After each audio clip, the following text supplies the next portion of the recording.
এই গুলশান দুয়ে যাবে? হ্যাঁ যাব, উঠেন। কি ব্যাপার? এ তোমার স্ত্রী নেহা? আমি পরবশে থাকাকালীন আমার স্ত্রী নাকি অন্য একটা ছেলের হাত ধরে বাসা থেকে বেরিয়ে গেছিল। আমার বাবা মা আমাকে বলেছিল। ওর তো ভালো থাকার কথা, কিন্তু আজকে ও রাস্তায় রাস্তায় রিক্সা চালাচ্ছে কেন? না না, বিষয়টা তো আমাকে জানতেই হবে।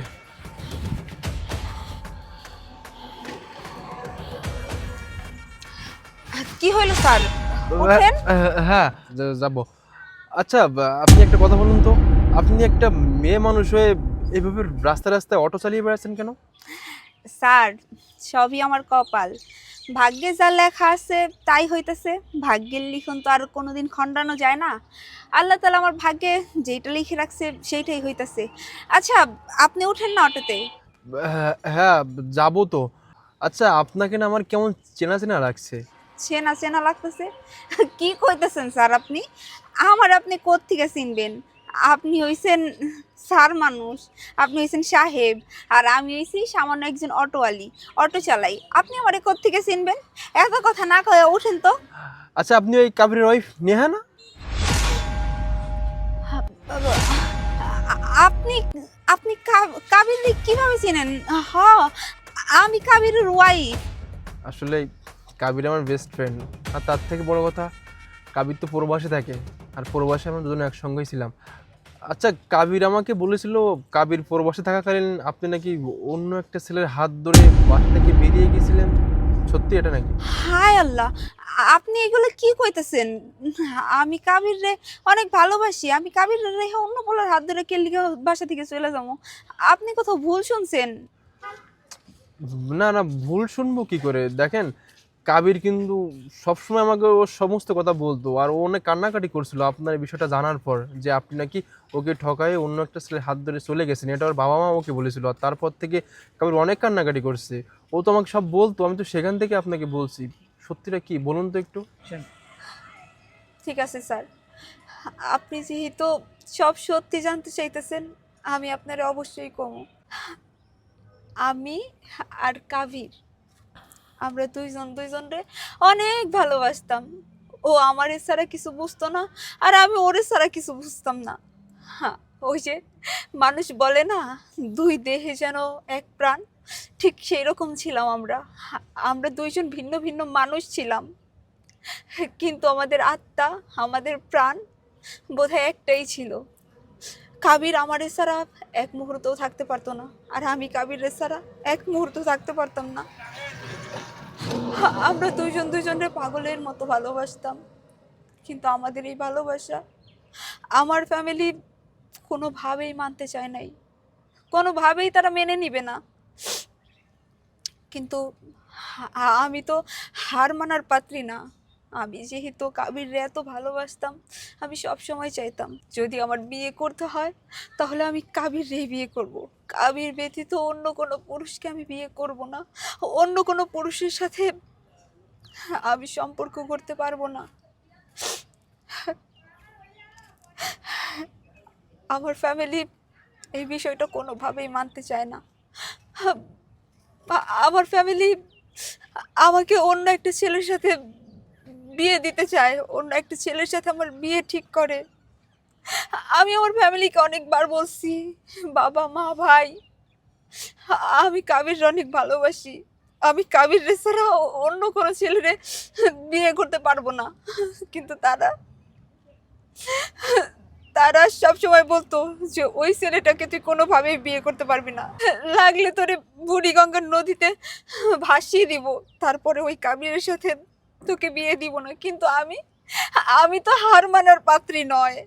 আমি যেভাবেই হোক কাবিরকে বিয়ে করবো। আপনি জানেন, কাবিরের জন্য আমার বাবা মা আমাকে ঘরের মধ্যে পর্যন্ত বন্দি করে রাখছিল।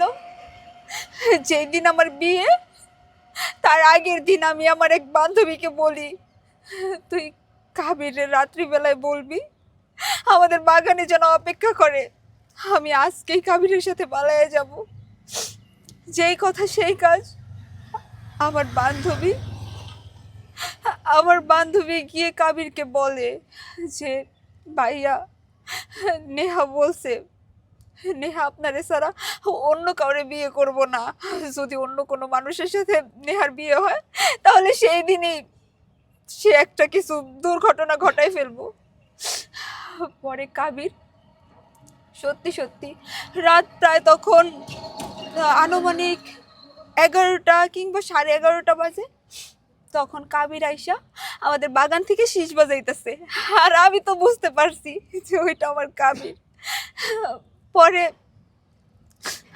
আমি আমার 2টা জামা নিয়ে কাবিরের হাত ধরে চলে আসি। তারপরে কাবিরের সাথে আমার বিয়ে হয়, আমি কাবিরের বিয়ে করি। আমাদের বিয়ের 2 মাস পরে কাবির প্রবাস যায়। আমি কাবির বারবার কইছি তোমার প্রবাস যাওয়ার দরকার নাই, তুমি আমার ডাল দা ভাত খাওয়াই রাখলেও আমি তোমার সাথে থাকবো, আমি তোমার ছাড়া থাকতে পারবো না। কিন্তু কাবির আমারে কইলো, নেহা আমি তো বিদেশ যাইতেছি আমাকে ভালোর জন্যে, আমরা এখন 2 জন আছি, ভবিষ্যতে আমরা 3 জন হবো, আমাদের ঘরে নতুন মেহমান আসবো, তার ভবিষ্যৎ তো করতে হইব। আমি অনেক না করার পরেও কাবির আমার রেখে বিদেশ চলে যায়।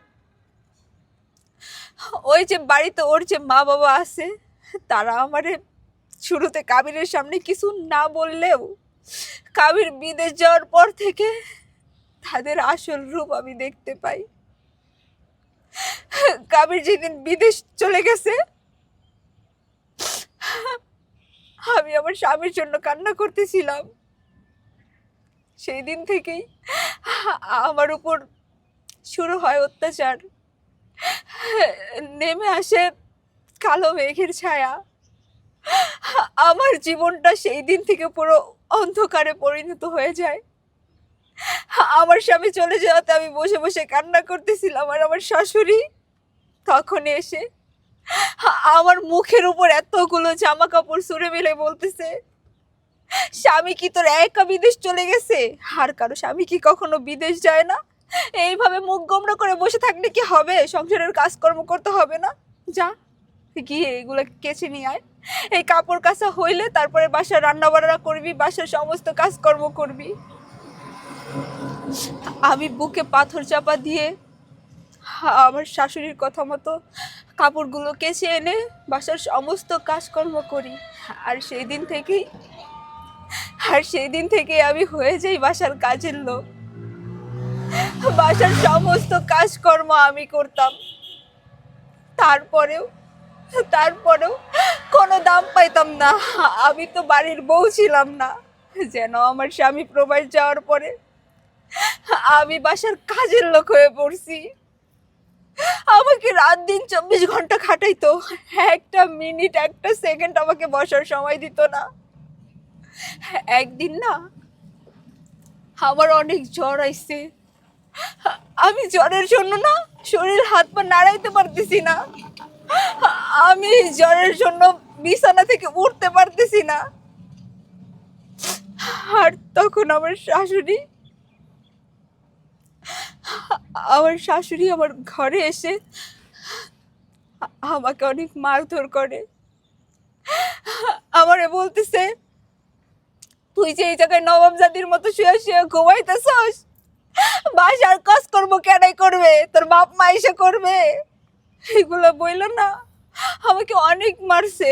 আমি যখন বললাম, মা আমি তো অসুস্থ, আমার এত মারধর কেন করেন, আমার সাথে তো খারাপ ব্যবহার কেন করেন, আমার শাশুড়ি আমারে বলে, তোরে যে এত অত্যাচার করি তারপরেও তুই বাসা থেকে চলে যেতে পারিস না?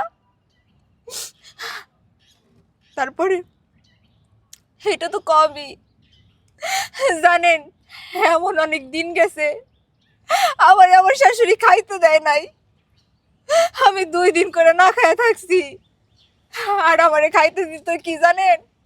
2-3 দিন পর পর আমারে খাইতে দিত 3-4 দিনের পচা ভাত, ওগুলো মনে হয় কুকুরেও খায় না।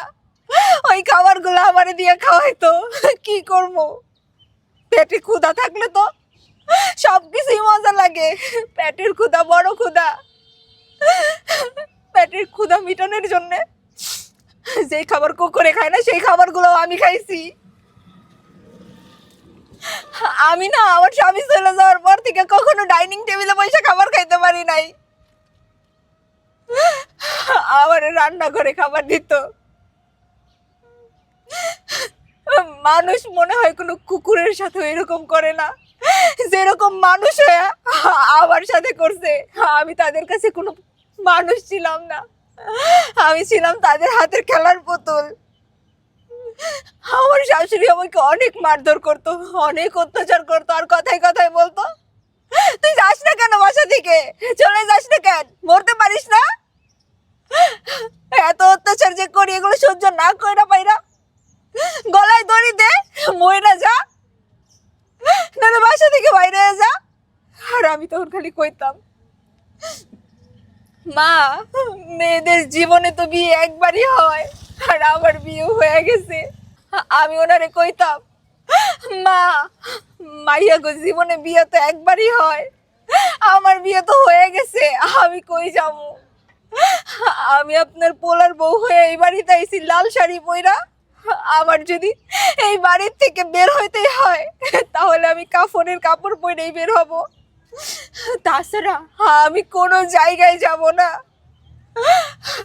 পরে তাও আমার শাশুড়ি আমারে মারধর করতো। একদিন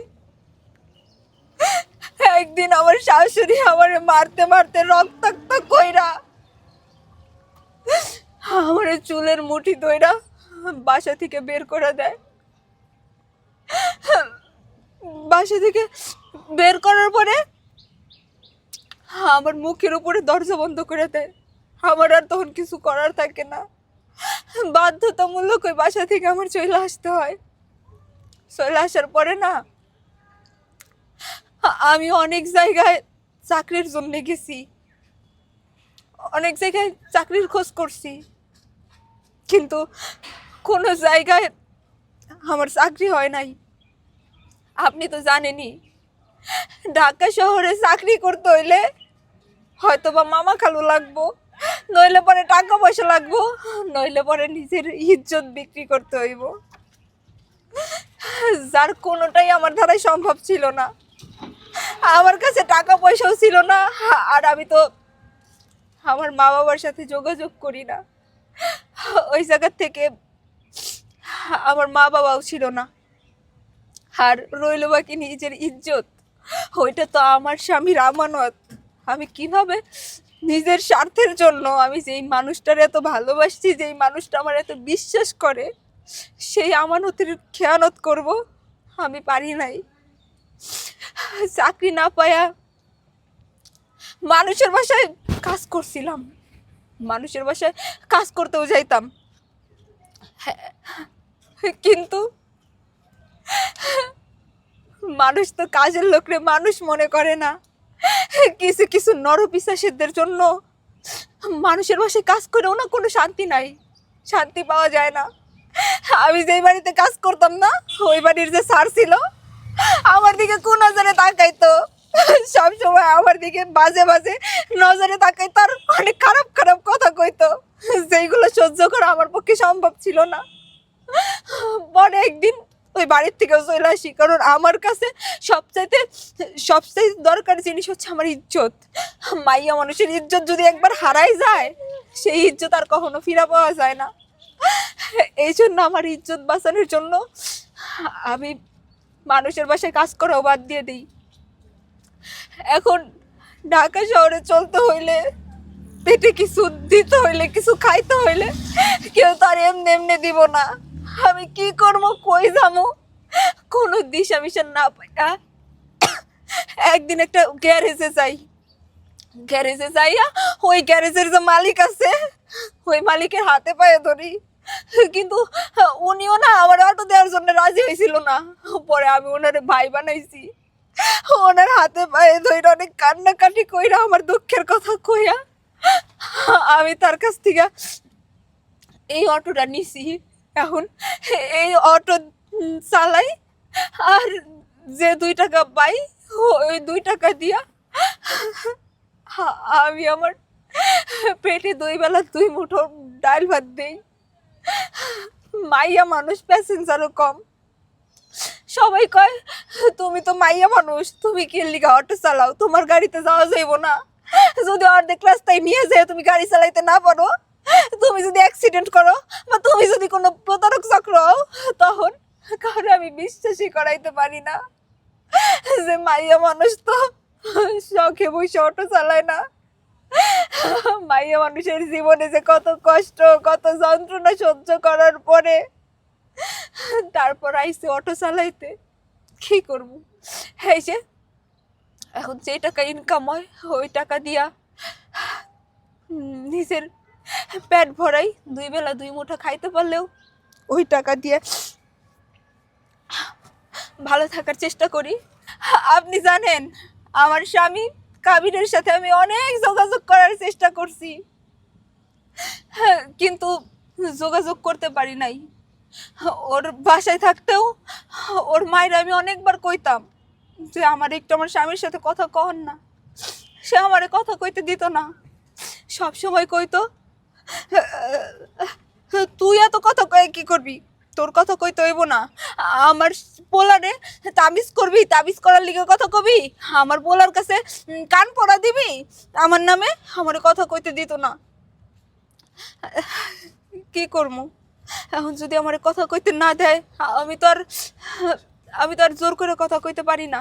আমি কইছিলাম যে আমার একটা ফোন কিনা দিলে হয়তো বা ভালো হইতো, আমি আমার স্বামীর সাথে কথা কইতে পারতাম, কিন্তু তাও দেয় নাই। বাড়ির থেকে চলে আসার পরেও ওর আগের নাম্বারে আমি ফোন দিছি, কিন্তু ফোন তো আর দিলে কোনো লাভ নাই, ফোন দিয়ে তো আর কিছু করতে পারবো না, কারণ ও তো বিদেশ চলে গেছে। ফোন বারবার বন্ধ কইছে। এখন ওর বিদেশি নাম্বার তো আমার কাছে ছিল না, আমি কইতেও পারি না। পরে আর ওর সাথে যোগাযোগ হয় নাই। এখন খালি আমার ভরসা একজনই, উনি হইছে আল্লাহ তাআলা। আল্লাহ তাআলা যদি আমার ভাগ্যে আমার স্বামীর সাথে দেখা হওয়ার লেখা রাখে, তাইলে কোনো না কোনো দিন আমার স্বামীর সাথে অবশ্যই আমার দেখা হইব। আল্লাহ তাআলা ভাগ্যে যার যেটা লেখা রাখছে সেটা 2 দিন আগে হোক বা 2 দিন পরে হোক অবশ্যই পূরণ হইব। আমার কারো প্রতি কোনো অভিযোগ নাই, আমি কারো কাছে কিছু কইতেও চাই না। আমার সব বিচার, সব অভিযোগ ওই একজনের কাছে, ওই উপরওয়ালার কাছে। তবে আমি সবসময় মনে করি আল্লাহ যা করে বান্দার ভালোর জন্যই করে, আল্লাহ কখনো কোনো বান্দার খারাপ চায় না। এখন আল্লাহ তাআলা যা আমার ভাগ্যে লিখে রাখছে তাই হইব, আমার ভাগ্যে যা ছিল তাই এতদিন হয়েছে। যাই হোক, আপনার সাথে তো অনেক কথাই কইলাম, অনেক দিন ধরেই না আমার মনের মধ্যে অনেক কষ্ট জমা ছিল, কাউকে কইতে পারতাম না। আজকে আপনি নিজের থেকে জানতে চাইছেন, এই জন্য আমি আপনারে কইলাম। আপনারে কইয়া না আমি অনেকটা শান্তি পাইলাম, আমার মনটা অনেক দিন পরে হালকা হইলো। আপনার অনেক সময় নষ্ট করে ফেলাইলাম। আচ্ছা আপনি আমার গাড়িতে উঠেন, লন আপনি কই যাইবেন, আপনারে নিয়ে যাইতেছি, উঠেন। নেহা, আরে কাবির, তুমি? আরে কাবির তুমি কেমন আছো? কেমন আছো তুমি? হ্যাঁ তুমি, আমি কোনো ভাবতেই পারি না কাবির তুমি আসছো। আমি কোনো ভাবতে পারিনি কাবির। তুমি জানো তোমার মা আমার উপর কত অত্যাচার করছে, আমার উপর কত জুলুম করছে, আমার কি করছে। তোমার মা আমার চুলের মুঠি ধরে আমার বাসা থেকে বের করে দিয়েছে কাবির। আমি বের হয়ে আসতে চাই নাই কাবির, তোমার মা জোর করে আমার বাসা থেকে বের করে দিয়েছে। আমার কোনো দোষ রিল্যাক্স হো, রিল্যাক্স হো। শুনো শুনো শুনো, আমি শুনো শুনো শুনো, দেখো দেখো আমার দিকে, দেখো দেখো, আমি তখন এসে কিছু তাই না, আর কোনো কষ্ট হবে না তোমার, আর কোনো কষ্ট হবে না। আমি যদি একটাবার জানতে পারতাম যে আমার বাবা মা তোমার সাথে এতটা খারাপ ব্যবহার করছে, আমি এই প্রবাসী মাটিতে কখনোই থাকতাম না, আমি ছুটে তোমার কাছে চলে আসতাম। আমি কখনো ভাবতে পারিনি যে বাবা মাকে আমি এত ভালোবেসেছি, আমার সেই বাবা মা তোমার সাথে এতটা খারাপ ব্যবহার করছে, আমি কখনো ভাবতে পারিনি। আমি বাবা মাকে যখনই ফোন করতাম বলতো নিহা এখানে গেছে, ওখানে গেছে, কাজ করছে, ঘুম পড়ছে, তোমার সাথে আমাকে কোনো কথা বলতে পর্যন্ত দেয়নি। আর শেষে কিনা আমাকে একদিন ফোন করে বলে যে তোর বউ, তোর ভালোবাসার নেহা, যাকে তুই ভালোবেসে বউ করে আমার বাড়িতে আনছিলি, ও ও তো আমাদের পরিবারের মান সম্মানে চুল লাগাইয়া চলে গেছে। ও অন্য একটা ছেলের হাত ধরে বাসা থেকে পালিয়ে গেছে। আর তুমি এইগুলো বিশ্বাস করছো? তুমি তোমার নেহারে এই চিনলা, তুমি আমার চেনো না। শোনো আমি কিন্তু কখনো বিশ্বাস করিনি। আমার মনে সবসময় বিশ্বাস ছিল যে না, আর যাই হোক, আমার নিহা আমাকে কখনোই ঠকাবে না, কারণ নিহা আমাকে অনেক ভালোবেসে আমার হাত ধরে ওর বাসা থেকে বেরিয়ে আসছে। আবার নিহা আমার সাথে কখনোই বেইমানি করবে না। আর তাই তো দেখো না, আমি লাস্টে থেকে না পেরে পরবাস থেকে চলে আসছি, কিন্তু আমি কখনো ভাবিনি যে তোমার সাথে এইভাবে দেখা হবে। তুমি রিক্সা চালা। কবির, কবির, আমি জানতাম যে তুমি একদিন না একদিন ঠিকই আমার কাছে ফিরে আসবা। আল্লাহ একদিন না একদিন ঠিকই তোমার আমার কাছে ফিরাই দিব। আমার আল্লাহর প্রতি বিশ্বাস ছিল। আমি আজকে অনেক খুশি। শোনো আর না, যা হবার না এখনই হবে। আমার বাবা মা তোমার সঙ্গে যে কাজটা করেছে না, এটা মোটেও ওরা ঠিক করে নাই। এদের জবাব ওদের কাছ থেকে আমি নিব। এখনই তোমাকে নিয়ে আমি আমার বাসায় যাবো। বাসায় গিয়ে তাদেরকে বলবো যে আমার নেহা কি অপরাধ করছিল, কি অপরাধ করছিল, যার জন্য তোমরা তার সাথে এমন ব্যবহার করছো। শেষ পর্যন্ত তাকে ঘাট ধাক্কা দিয়ে বাড়ি থেকে বের করে দিয়ে আমাকে ফোন করে বলছো কি যে তোর নেহা অন্য একটা ছেলে হাত ধরে চলে গেছে। ফাইন, আমি এতদিন যে কষ্ট করেছিলাম বিশ্বাস করো, আমি যখনই ছিলাম পূর্বাসে আমার সবসময় তোমার কথা মনে পড়লো যে আমার নিহা এখন কি করছে, কই আছে, কি করতেছে না করতেছে। আমি অল টাইম তোমার কথা ভাবতাম, কিন্তু না, আজকে আমি সব সত্যি বুঝতে পারছি। সব সত্য আমার সামনে একদম চকচক করছে। নেহা চলো। না, আমি যাব না। আমি গেলে তোমার মা বাবা আমারও মারধর করবো। নেহা তুমি আমাকে দেখো, তুমি আমাকে জানো না, আমার প্রতি তোমার বিশ্বাস নেই বলো? আমি এসে গেছি, তোমার গায়ে তো হাত দেওয়া দূরের কথা, তোমার গায়ে কটা ফুলের টুকাও দিতে পারবো না, ঠিক আছে? চলো আমার সাথে, আজকে অবস্থা আসো।